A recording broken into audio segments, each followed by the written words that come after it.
This is americasdemocrats.org, the weekly netcast for stand-up Democrats. I'm your host, Jim Cuddy. Law professor Richard Hasen is an expert on campaign finance law. He says the problem isn't money in politics, the problem is big money in politics.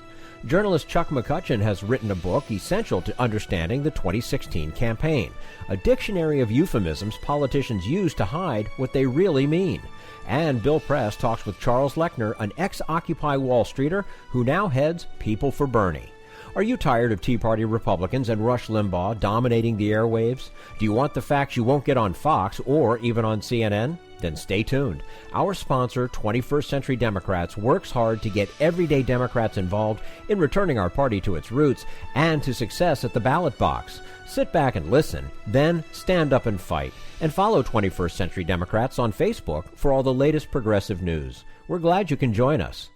As Bernie Sanders denounces the effect of money in politics, campaign finance expert Richard Hasen says money doesn't corrupt an office seeker, but it does make a candidate viable. And we say hello to Rick Hasen, professor of law and political science at the University of California, Irvine. He's a nationally recognized expert in election law and campaign finance regulation, and is the author of the new book, Plutocrats United, Campaign Money, the Supreme Court, and the Distortion of American Elections. Rick Hasen, thanks so much for joining us today on americasdemocrats.org. It's my pleasure. And our pleasure to have you with us. The title of your book certainly opens up a wide range of questions. First of all, who are the plutocrats you refer to, and are they making America even more divided by class? Well, the plutocrats I'm talking about are the ones that are funding our elections, and they are a small group of people. We know from a recent New York Times study that just 158 people, or households, I should say, out of 120 million households funded about half of the spending so far in our presidential elections. We're talking about people, some of them who are giving tens of millions of dollars or more to try to influence the outcome of our elections. Now, give us an overview, if you will, of the tension between political inequality and the free speech rights of anyone who wants to use money to advance a cause.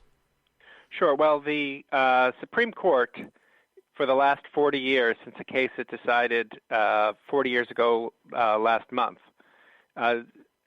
in the case called Buckley versus Vallejo, said that when somebody challenges a campaign finance limit as violating the First Amendment, the court has to engage in balancing. It has to balance these free speech rights.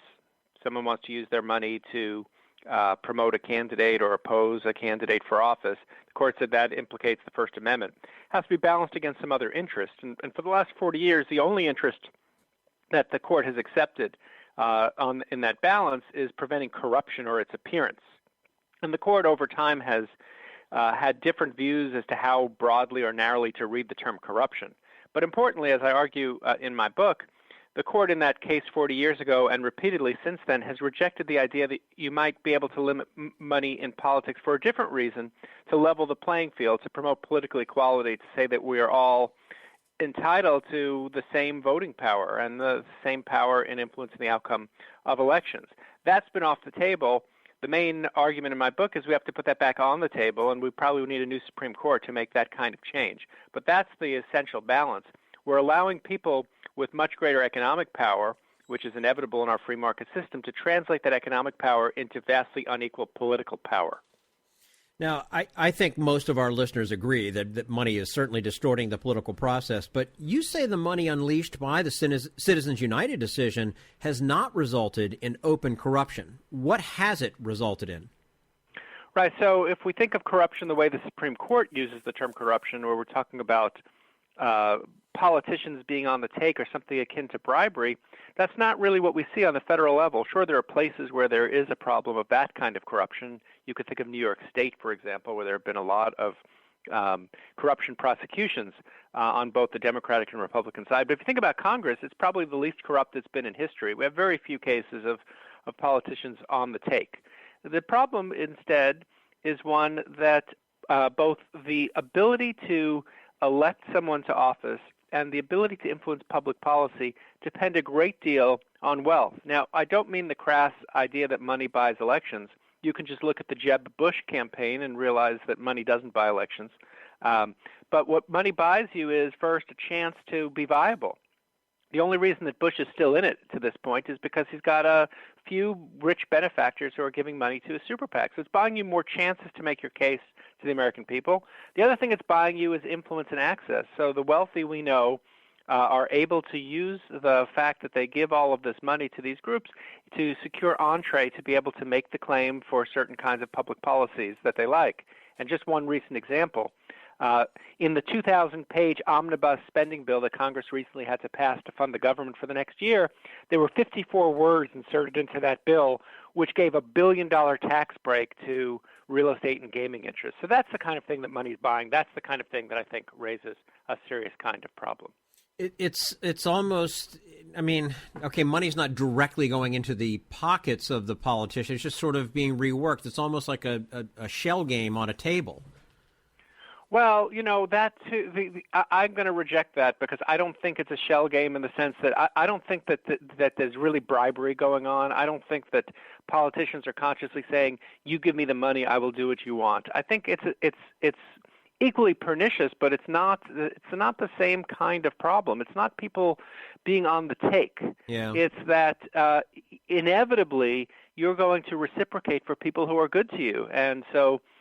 If you look at the 1% of the 1%, not only do they have different policy views than us, than the rest of America. For example, they're much less likely to support a minimum wage that keeps people out of poverty. But they also report they're much more likely to have personally met with a senator in the last few years. So they're getting unparalleled access because of their wealth. And then they have the chance to make their case, and they're able to hire lobbyists who are able to skew things, especially on issues that the public's not paying attention to. Again, I don't think it is corrupt in the sense that the Supreme Court uses the term. We could think of the word corruption much more broadly and say, sure, that's corrupt. But the way the court uses the term, they're talking about bribery. It doesn't look like bribery to me, but it still looks to me to be quite a problem.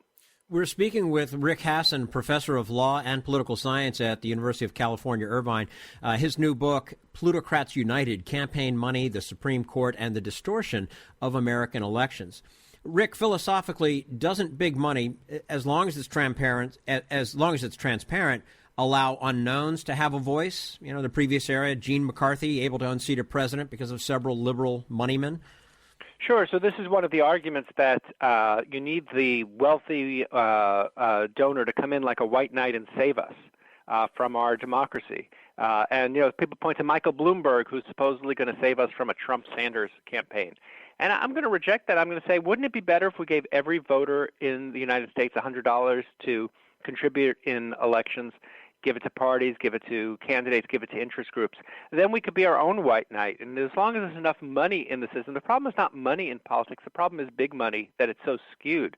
And I think we could imagine a system like this voucher system that I've proposed in my book, Plutocrats United, that I think would actually serve to let us fund the Eugene McCarthys or the Michael Bloombergs or whoever it is that's supposedly going to save us from whatever political malady we're likely to face. Okay, so if we're talking about the Supreme Court allowing limits on money, how much money is too much? How much money is enough? How much money is enough for what? So in my book, I talk about how those who oppose campaign finance limits like to compare the budget of American elections to how much we spend on potato chips. And I show that actually, while the sales of potato chips have gone down, the amount of money spent on elections has gone way up. Well, what does that tell us? I don't think it tells us anything really very useful. We need enough money in our political system overall so that we can have robust competition, voters can make full and informed choices, and we hear diverse points of view. So we do need a lot of money. It's expensive to run for office, especially if you're talking about in large states like California or New York or Texas, or if you think about running on a national level. You need a lot of money. The question is not one of too much money. The question is, what kind of skew does it get you when you have individuals who are spending, so for example, Sheldon Adelson, the billionaire owner of the Venetian Hotel, spending between $98 million and $150 million in the 2012 elections, or Tom Steyer, the environmentalist, spending $74 million in the 2014 elections on Senate races. It buys them a lot more influence. It buys them this kind of ability to have an outsized role in our political process. So then do you create a range so that Sheldon Adelson and I can each reach the same amount of money to give to political campaigns? I'm sorry, what was that? So do you create a system where Sheldon Adelson and I don't make the kind of money that Sheldon Adelson has, do we create some sort of a range to where it's affordable for me, but it doesn't allow him to go overboard with his contributions towards politics? Right. So what I argue is that we should take those vouchers. So you'd get your $100. So even if you didn't want to spend a penny of your own money, you'd have public money that you could use for this to fund our elections. It would be a public financing system. I actually think it would save us a lot of money because we'd have a lot fewer of those special interest deals that get snuck into legislation and cost the country a lot of money. And someone like an Adelson could spend and contribute combined for any one race, say for the presidency or for a particular congressional seat, $25,000 in a particular election, with a cap of $500,000 in a 2-year federal election cycle. Now, that's still a lot more influence than you or I might have if we don't have more than $25,000, but it's a way of balancing the issues of political equality with concerns about free speech and making sure we have robust competition. These days, with $25,000, thanks to the internet and social media, you can get your message out, you can get together with other people, you can amplify your message. There's lots that you can do with that amount of money, but it doesn't run the risk of completely making the system so skewed and one-sided as it looks like it is now. Mm-hmm. Agreed. Now, the Supreme Court, of course, handed down the Citizens United decision that allowed unlimited spending by corporations and unions on behalf of candidates and causes. So is the only way to overturn it through the election of a president who will nominate sympathetic justices? Well, I argue in the book that it's actually the easiest way to try to overturn it, that what we need to amend the Constitution is not a formal constitutional amendment, which is really hard to do and raises serious problems about whether you could draft something that would actually balance these interests correctly. Much easier to change the Supreme Court. But I should point out that if a new justice overturned Citizens United tomorrow, we'd still have most of the problems that we see today. That is, what's happened in the Citizens United era, thanks to some other opinions that came after it and some Federal Election Commission rulings, is that we have a system that is skewed towards the interest of the wealthy. What we really need to do is overturn Buckley versus Vallejo, the 40-year-old case that said that an individual has a constitutional right to spend unlimited sums so long as it's not contributed directly to a candidate. Okay. Rick Hasen, professor of law and political science at the University of California, Irvine. His new book, Plutocrats United, Campaign Money, the Supreme Court, and the Distortion of American Elections. Rick, thank you so much for your time with us today on americasdemocrats.org. We do look forward to having you back again soon. Thank you. You're quite welcome. And this is americasdemocrats.org, the weekly netcast for stand-up Democrats.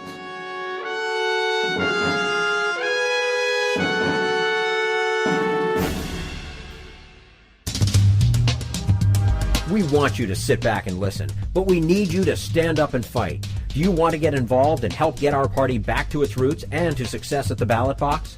You can make your contribution to Democrats for America's Future and help us keep this show going and to elect Democrats who will stand up for democratic principles. Go to americasdemocrats.org and click on Donate at the top of the page. This is americasdemocrats.org, the weekly netcast for stand-up Democrats. Chuck McCutcheon covers political campaigns, and he's here to decode the breathtaking euphemisms candidates use. We'll hear more about that in just a moment. Right now, we turn to Jim Hightower, America's #1 populist, for his common sense commentary. Last spring, President Obama got downright crabby toward Senator Elizabeth Warren and muckrakers like me. He was irked that we critics of his Trans-Pacific Partnership kept pointing out that this corporate power grab would directly undermine America's very sovereignty. Under TPP, multinational corporations would be allowed to bypass our courts and go to secretive corporate-run international tribunals effectively empowered to roll back our nation's consumer, labor, environmental, and other laws that they don't like. They're making this stuff up, Obama wailed. No trade agreement is going to force us to change our laws. But on December 18th, the president very quietly repealed one of America's consumer laws in response to a legal complaint that corporations in Mexico and Canada had filed with an existing international tribunal. In effect, the corporations used this secretive autocratic tribunal set up by the World Trade Organization to force Congress and Obama to change U.S. law. So much for the untouchable sovereignty of we the people. And now, at the behest of global oligarchs and plutocrats, Obama is asking Congress to extend this outrageous veto power to thousands of private multinational giants in the 12 countries, from Australia to Vietnam, that would be part of his TPP deal.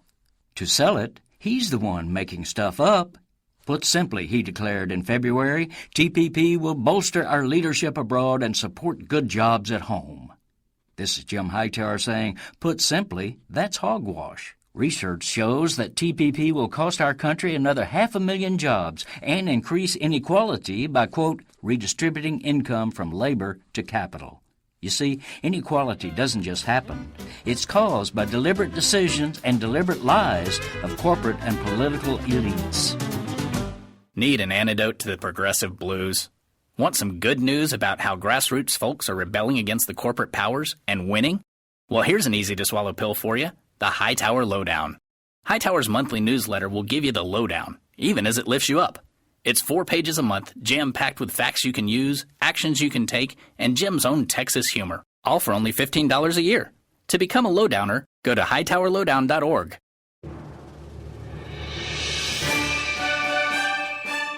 This is americasdemocrats.org, the weekly netcast for stand-up Democrats. What does it mean when a politician says an idea is counterproductive? Journalist Chuck McCutcheon decodes this and all the other double talk of a political campaign. And we say hello to Chuck McCutcheon, political writer and editor in Washington, D.C., also author, co-author, and editor of 8 books, including the new Double Talk, the language, code, and jargon of a presidential election. Chuck McCutcheon, thanks very much for joining us today on americasdemocrats.org. Thanks. Nice to be here. Yeah, nice to have you with us. Your latest book clues readers into the euphemisms and terminological inexactitudes of politicians of all stripes. Why do they obfuscate so much? That was to get you started. Well, obviously, politicians have been doing this for a long time as spin to try to persuade voters. But I think there's another interesting reason, and a guy named Barton Swaim, who used to work for now Congressman Mark Sanford of South Carolina, the famous Hiking the Appalachian Trail fame, mentioned another reason in a new book that he just wrote. He did not script that line, but he said basically that politicians now are being besieged by having to voice their opinion through social media, by the growth of number of reporters, by all these different constituencies on so many different topics now where they're just not expert. And so they'll resort to this kind of shorthand and use these euphemisms and buzzwords and tricks when they really don't know what else to say. So I think that that's a growing part of why politicians resort to these kinds of terminological inexactitudes. Would you say that Donald Trump is an exception that proves the rule that all politicians engage in double talk? No, as we say in our new book, he has been guilty of this on a couple of examples.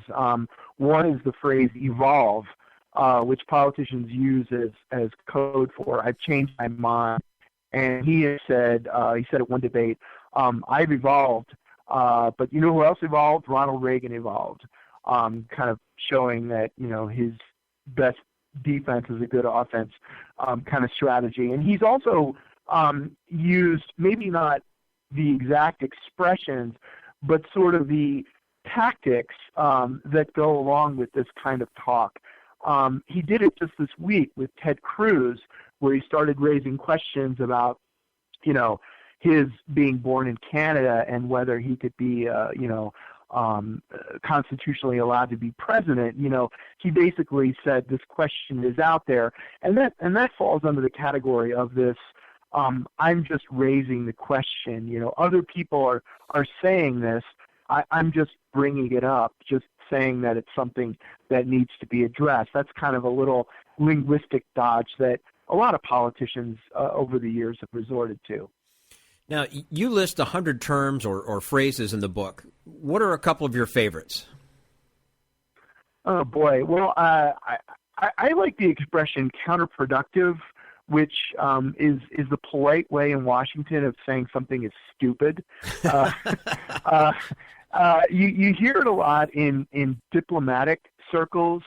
as a way of looking down on something somebody else has said in the foreign policy realm. But we're starting to see more use of it in other ways. Another expression I like is the phrase, "I am confident that," which Hillary Clinton and others have used. And it's a way of stopping short of expressing absolute certainty about something, but giving yourself enough wiggle room that you can have a way out of it in the end.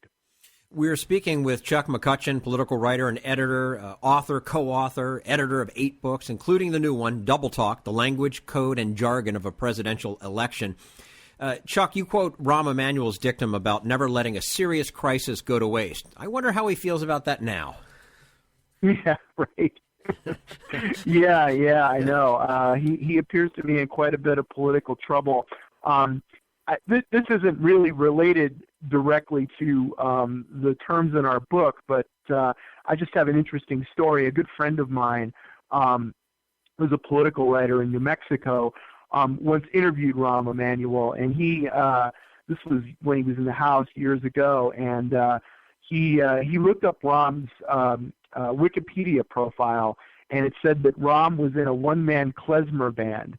So, of course, my friend, first question he says is, "So, Rahm, I see you were in a one-man klezmer band." And, of course, Rahm chewed him out or looked at him like he was crazy. And we use that anecdote in our book as just how you can't always trust Wikipedia. Oh, shoot. I didn't realize that. Huh. All right. Boy, I'm going to have to go back and redo my research on a lot of things. Yeah, exactly. Right. An interesting example that you give is the word breathtaking. Now, among normal people, that's a highly positive word. Why is it so negatively fraught when used by politicians? Well, I attribute this to Ted Cruz. He uses the word breathtaking all the time, usually as in the quote-unquote breathtaking lawlessness of the Obama administration, unquote. And I think I think it's fair to say that Ted Cruz can be a little hyperbolic. I think that's a fair statement to make. Yeah. But to be fair, Cruz has also talked about the support that he has received as being, quote unquote, breathtaking. So I think for him, and I think for other politicians, it's just become this interesting new way of saying huge or gigantic or monumental. Reminds me of a Seinfeld episode when breathtaking, they weren't sure how to take that. We're talking about an ugly baby. And anyway, I digress. Right. Well, that's a good point. And it's like a lot of these expressions, they can go both ways. There's a vagueness to them that I think makes them appealing to politicians. Now, politicians from Donald Trump to Barack Obama have evolved on different issues, as you mentioned. The term doesn't really have to do with the argument over the theory of evolution, though, does it? No. As I said, it's subtle code for I changed my mind. It implies a certain open-mindedness to new things, as opposed to changing your mind, which invites the dreaded wishy-washy tag. So saying that you've evolved is sort of a nicer, classier way of saying you've changed your mind. But, I will say that of all of these euphemisms and things that these guys use, that one's not as bad to me. Because if you have evolved and right. you've got a better look on things than you once did, maybe that's not such a bad thing. I don't know. Again, we're speaking. No. No. I mean, not all these are pejorative. I mean, and that's an interesting point. I think what's interesting to me is that how certain political expressions are now being applied in contexts beyond their original use. An example is one that I just wrote about this week in my column for the Christian Science Monitor. There's a Latin expression called ceteris paribus, which has a very specific meaning in economics and the social sciences regarding an assertion. I won't bore you all with a lot of jargon, but it basically means let things stand or as they are. And it's being mutated and applied in all these other different circumstances now to mean kind of subtly different things than that. And it's, of course, a way of using Latin to sound important. In Congress, members call each other distinguished or my good friend, even when neither is true. They do it, presumably, I guess, to prevent fistfights. Similarly, is there a good enough reason for all the double talk and jargon in campaigns? Well, I think, campaigns still operate on these models of politeness. And the example we use, of course, is when a politician is invited to something and they want to be polite in turning it down, they won't say, I don't agree with you or I don't have time. They'll say, quote unquote, there's a scheduling conflict. So I think it's just sort of I would attribute that to, just the need to keep on good terms and stay polite. How shocking would it be if everyone just spoke clean, plain English language, whatever, and just said things more directly? Well, we seem like we're getting to that with Trump. Well, we are, yeah. Maybe, all right, so then that's and a vote against it then. The consequences are, not always pretty. Yeah, right. That's a reason not to be speaking plainly and use more euphemisms. Chuck McCutcheon, political writer and editor, his latest Double Talk, the language, code, and jargon of a presidential election, joining us today on americasdemocrats.org. Chuck, thank you very much for your time. We do look forward to having you back again with us soon. Thank you again. And let me just add one more thing. We Absolutely. welcome contributions from listeners. If they want to go to our website, it's www.dogwhistlebook.com. We're happy to take suggestions. Sounds good. Dogwhistlebook.com. If you've got some that you'd like to see in print, get a hold of Chuck that way. Chuck, thanks again. We will talk to you again soon. Great. Thank you. You're quite welcome. And this is americasdemocrats.org, the weekly netcast for stand-up Democrats.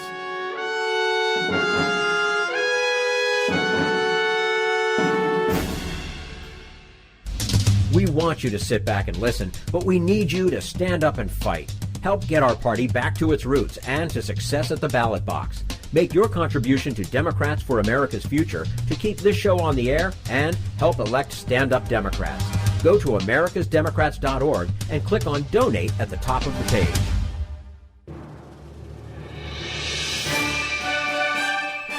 This is americasdemocrats.org, the weekly netcast for stand-up Democrats. And now Bill Press talks with the head of People for Bernie, Charles Lechner.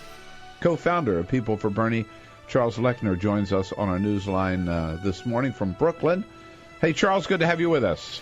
Good morning, Bill. Thanks for having me. All right, so tell us, first of all, about People for Bernie.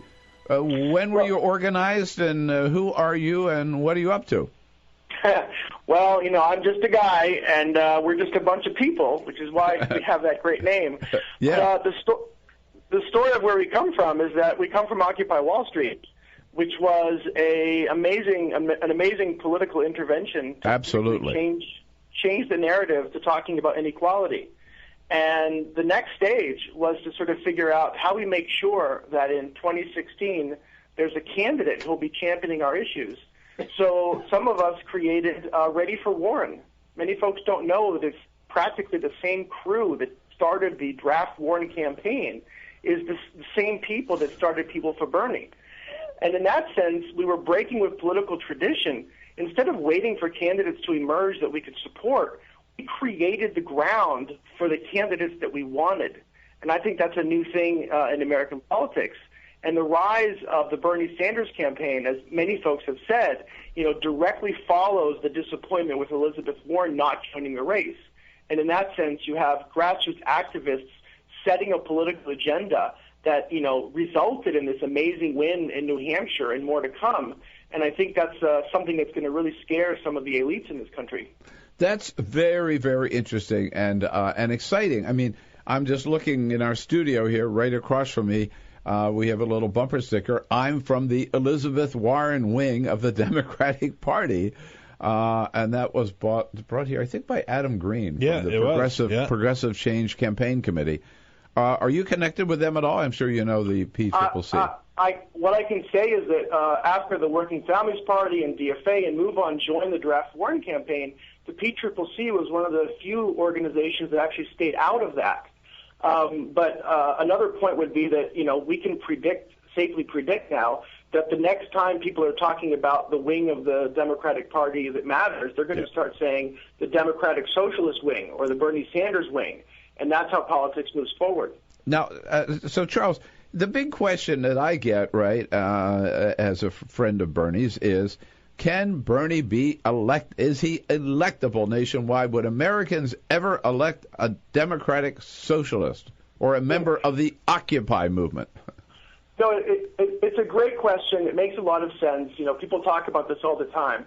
But I think that this is an example in our country of changing the conversation away from what's realistic and what's possible to people who might be a little bit idealistic or dreamers, saying, let's change what's possible. Let's forge, kind of new territory that the pundits haven't seen before. And in that sense, the biggest impact here isn't necessarily whether Bernie wins or not, but that the focal point of whether change happens or not is moving towards the grassroots, who now have things like the internet to self-organize on, and they can do things that are amazing, especially the millennials, which you see break so wildly for Bernie Sanders. They're not waiting for options that are realistic. They're deciding what's going to be realistic tomorrow, in 10 years, and 20 years. They're the future. Charles Lechner is our guest. He is a co-founder of People For, that's a number 4, People For Bernie, or that's on Twitter, at People For Bernie. The online address is People4FOR, peopleforbernie.com. So are you reaching out nationwide, Charles? What is the activity of the organization? Are you sending volunteers into these states? What are you actually doing to help Bernie? Well, People for Bernie is really a set of crews that are mostly working online using Facebook pages and Twitter accounts in order to engage in rapid response to amplify the work of local groups, to help send volunteers to places like Iowa and South Carolina. And, there really is an interesting distinction here between the work that's being done online and the amazing and hard work being done by volunteer canvassers and others around the country. And it's this. Everyone who joins the campaign is doing it because something sparked them, something that Bernie has said on policy, something that one of their friends has said about why they believe in him. And all that information forms a layer on top of which you have the actions that people are taking. And what we have seen our role as is helping to set the tone in different communities for why Bernie makes sense. And that's why we have all these affiliated groups, African Americans for Bernie, Women for Bernie, Jews for Bernie, Muslims for Bernie. We have all of these, groups that have come together to make sure that the non-geographical communities that exist are being cultivated and grown, and then volunteers from there, when they want to do something, they tend to go to their local group in order to plug into the campaign. Now, how about the question, you mentioned them, of African Americans for Bernie? The rap now is that, South Carolina's next, man, and the Clintons have the African American community because of their past history with them. They've got that locked up, number one, and Bernie just appeals to old white people. Well, I think there's been a traditional complaint that in the Democratic Party, certain groups are seen as reliable voters. You can count on their votes, and that we really have to unite against the Republicans and the right wing. And one of the impacts of that is that it weakens their bargaining power as a constituency.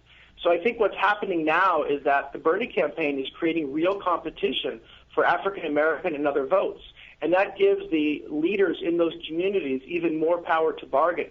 So whatever the outcome of the race in South Carolina or somewhere else, I feel like this is a real positive for communities like African Americans in terms of making the political process be accountable to their needs, whether it's on jobs, economic security, or police and criminal justice issues. All right, and you are People For Bernie. What's your beef with Hillary? Well, I think she's a neoliberal. I think that what is that? A what? A neo? She's a neoliberal, which is to say that the reigning economic philosophy of most of the Western world, which is austerity budgets and telling everyone to be realistic and increasing inequality, it's a way of thinking about the economic world that takes the world as it is. You can't change it. You can't make it better. You just have to deal with it. And she is a good representative of that worldview. And I think that defeating her is going to open up so many doors to a country where we might be able to have free college for all, universal health care, stop invading other countries. These are really important things. But I want to say something else, which is even if Hillary Clinton is elected, I don't think she would be the same Hillary Clinton that would have been elected a year or two ago. And in that sense, the power that people are developing over the last few years is constraining the political class, which is what we need, instead of having the political class constrain what people can get.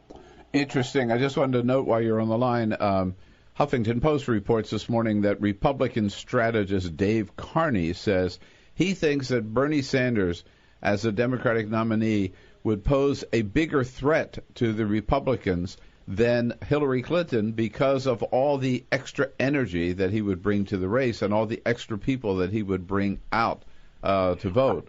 And, of course, Bernie's kind of made that point. Charles? I'm reminded of the conversations I had 3 or 4 months ago where folks would say, all that internet energy, all those young people, that's not going to have any impact on the elections. And it turns out that it really is a leading indicator. Republicans, obviously concerned about any Democrat, winning strength, resulting in their defeat. But I think that the thoughtful Republicans aren't only restricted to what happens in the election. They're concerned about this country moving in a direction that they're opposed to. And seeing so many millions of people take the reins of politics on their own, make it their own, become leaders themselves instead of followers, I think that scares the hell out of them. Yeah. Well, this is very, very exciting what you're doing, Charles. Thank you for your leadership on that and also for your time this morning. Again, we'll tell people on Twitter it's at People4, number 4 Bernie. Online, People4, F-O-R, People4Bernie.com. Thanks, Charles. Thanks, Charles. Go get them. That's all for AmericasDemocrats.org. Thank you to all who made today's show possible. Richard Hasen, Chuck McCutcheon, and the entire Bill Press team. And thank you for listening. If you liked what you heard, please get involved in our efforts to keep this show going and to elect Democrats who are bringing the party back to its roots. Go to AmericasDemocrats.org and click on Donate at the top of the page. And be sure to find 21st Century Democrats on Facebook. For AmericasDemocrats.org, I'm your host, Jim Cuddy.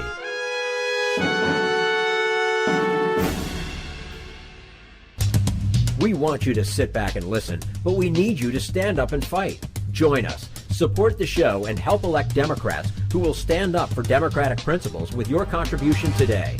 Go to AmericasDemocrats.org and click on Donate.